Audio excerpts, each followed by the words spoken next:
एवढे सगळे फुगे तोंडाने फुगवण्यापासून ते जॉईंट करण्यापर्यंत सगळं काम आम्हाला करावं लागलं. नेमका काय विषय आहे सांगतो या व्हिडिओमध्ये.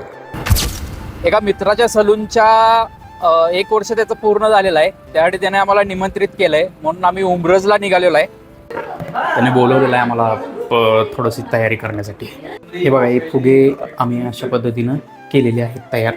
त्याने त्याचं दुकान सजवण्यासाठी अजून सेलिब्रेशनचं मटेरियल आणलं होतं. ते मटेरियल आम्ही वेगवेगळ्या ठिकाणी लावून घेतलं. हे बघा, सगळी सजावट झाल्यानंतर हा असा इंटरफेस दिसू लागला. त्यानंतर त्याने व्हिजिटर्ससाठी जो नाश्ता आणला होता त्या नाश्त्यावर आम्ही देखील ताव मारला. तिथला फंक्शन उरकून झाल्यानंतर आम्ही पुन्हा एकदा कराडच्या दिशेने निघालो.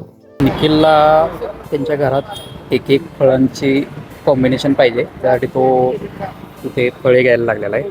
मस्त असे फळे आहेत, पण ते थोडासा रेट जास्त सांगतायत. सगळं झाल्यानंतर आम्ही घरी यायला निघालो. आता या व्लॉगमध्ये एवढंच. भेटूयात उद्याच्या व्लॉगमध्ये. तोपर्यंत गुड बाय.